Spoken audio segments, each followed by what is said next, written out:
February 19th, 1880, Herzog, Kansas. Meine liebe Tochter, I pray this letter finds you in good health, and that the harsh Russian winter has been kind to you and the children. How is little Rosalia?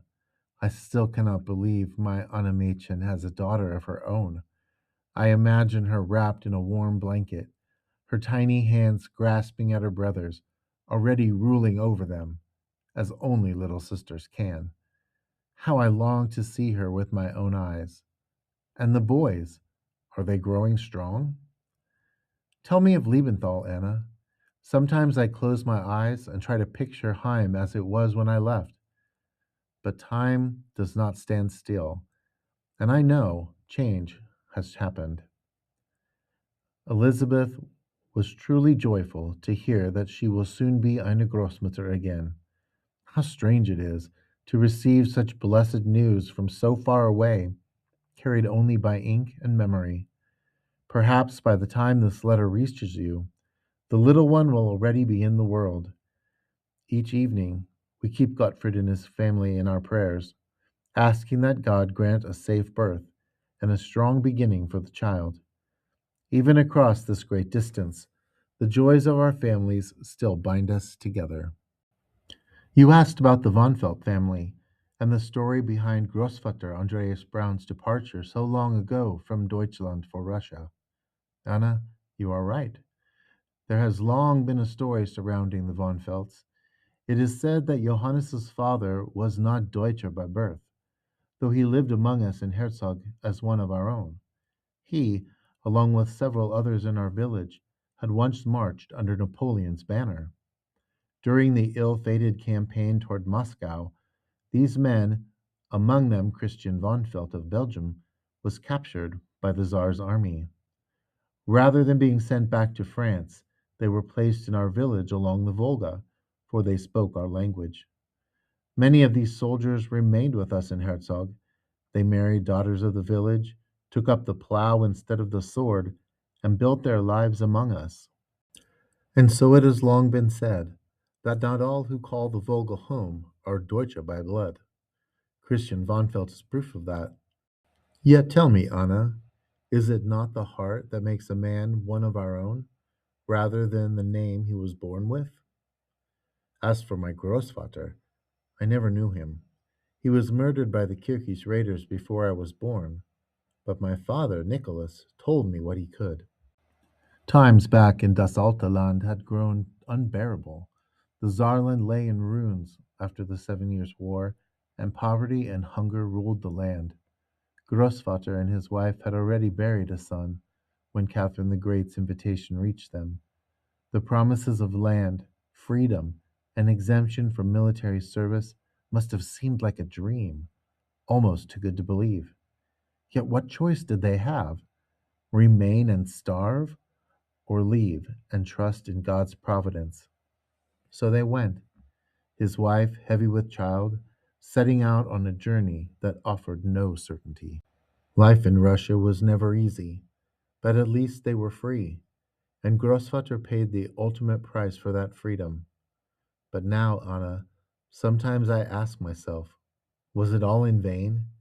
If we do not remain faithful to God's will, if we do not defend what was built with such suffering, then for what did he give his life? But what weighs heaviest on my heart is this news from Russia. The Russification has begun. The Tsar's men will not stop with the larger colonies. In time, they will come for Liebenthal also. You know as well as I do. And when they come, what then? Will they take your sons for the Tsar's army, just as they have begun to do in the other villages? Will they raise them as Russians and teach them to forget the faith and the language of their fathers? Will our prayers, our songs, even our very Sprache one day be silenced? I do not ask this to frighten you, mein Kind, but because I must.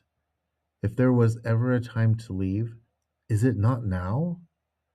I know Johannes does not wish to go, but what of my other children? What does Maria say? And Joseph? And Georg? Do they see what is coming?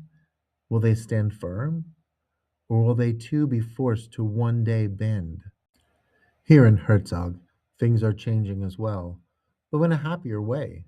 So many families have arrived that the church we built only a few years ago is already too small. It is a good problem to have, but a problem nonetheless. Plans are already being discussed for a much larger church, one that will stand for generations. Gott will es. Father Joseph, our pastor since 1878, has been a great blessing to our growing community. Last August, he was joined by two nuns, Sisters Agatha and Arya, who opened a school for the children. Stanislaus is still too young to attend, but someday, God willing, he will. It is a great comfort to have the hands of God here among us, guiding and teaching our children. Oh, Anna, if only you could see it. So many familiar faces, so many voices raised together in the hymns we have always sung. At times, it feels as though we have rebuilt a small piece of home upon this Kansas soil. Elizabeth has also grown close to Widow Arnold over the past few years, their shared sorrow binding them together in quiet understanding. Both know what it is to lose a husband and carry on beneath the weight of grief. As you know, my Elizabeth has been married twice before we wed, and in Widow Arnold, she has found a friend who understands such burdens. It was through this friendship that we were invited to her daughter's wedding last September. It was a beautiful celebration. And oh, Anna, how it stirred old memories within me. I could almost see your mother again, her hands trembling as we knelt upon the sheet before walking to the church. The music, the dancing, the tables heavy with food, the whole village gathered together. One custom in particular made me smile.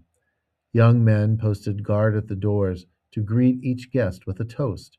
You remember, nicht wahr?